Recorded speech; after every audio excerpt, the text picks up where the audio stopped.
If you're thinking about buying a home in the rest of 2024, well, you have to listen to this. My name is Ryan Skaggs, and this is the Mortgage Minute. This channel is dedicated to everything mortgage, real estate, and interest rates. Today, this is just a PSA announcement if you are trying to buy a home in the rest of 2024.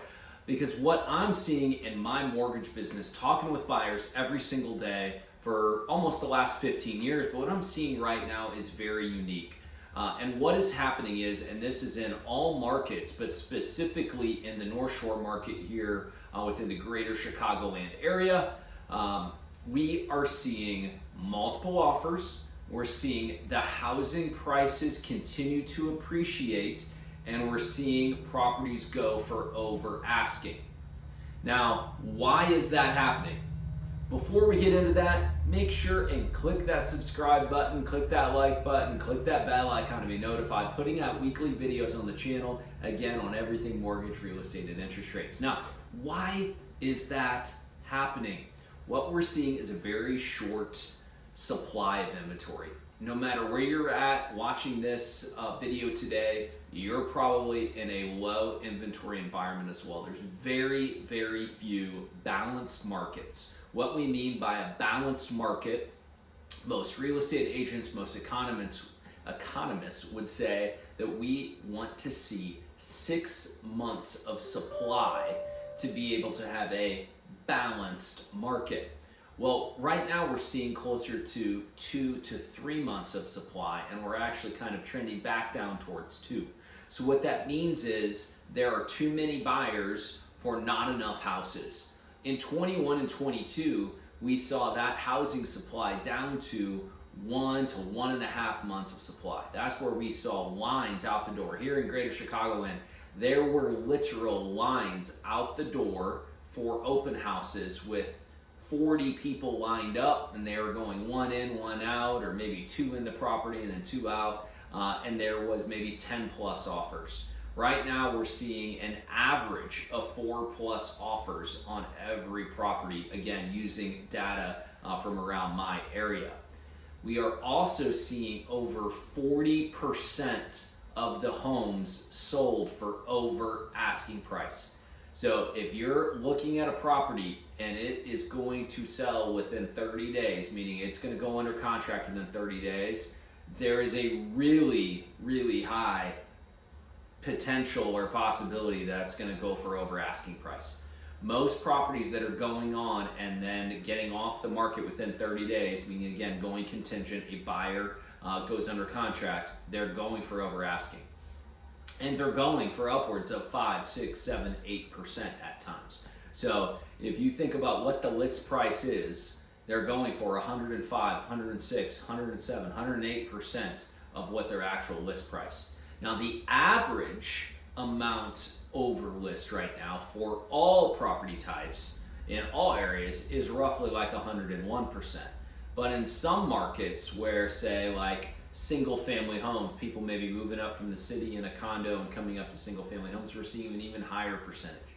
So when I started this video, I said what you have to hear, what you need to hear, what you need to be aware of.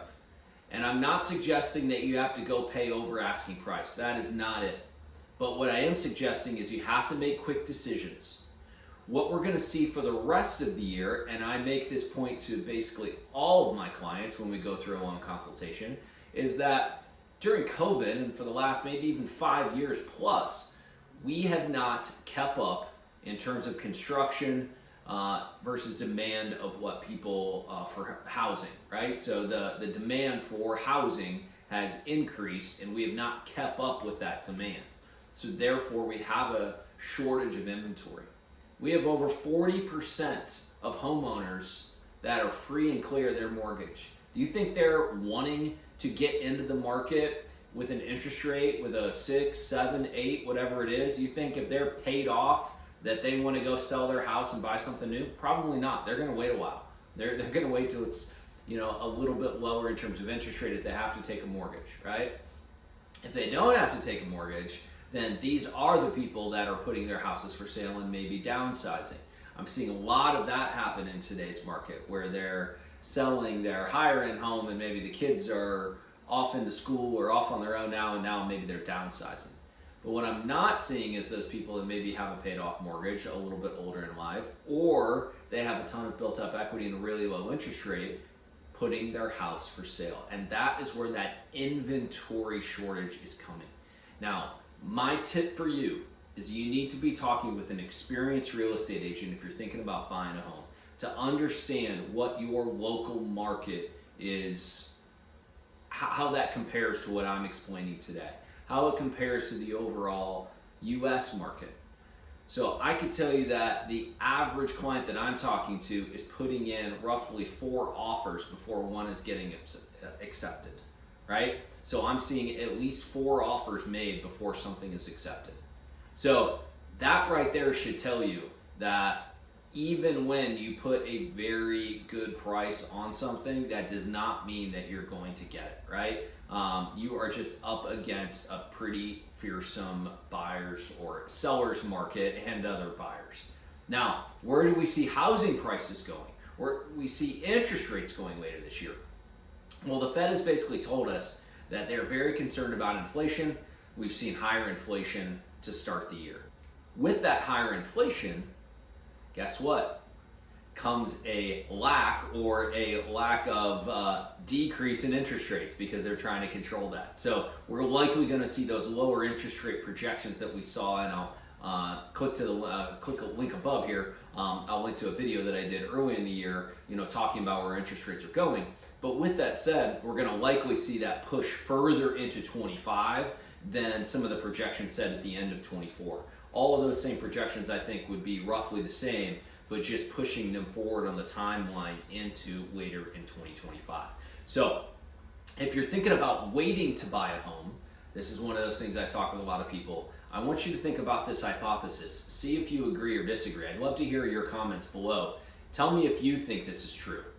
If we see interest rates go down in the next year, I contend that we're going to see more buyers. If we still have a shortage of inventory over the next year, I contend we're going to see housing prices continue to stay stable or increase by single digits. That means in 1 year, you're going to have more buyers competing for a price that is going to be higher than today. So I ask you, does it make sense to wait to purchase a home? I'd love to hear from you. Thanks so much for tuning in. This is the Mortgage Minute. My name is Ryan Skaggs. If you made it this far in the video, make sure and click that subscribe button. Stay safe, and we'll see each other again very, very soon.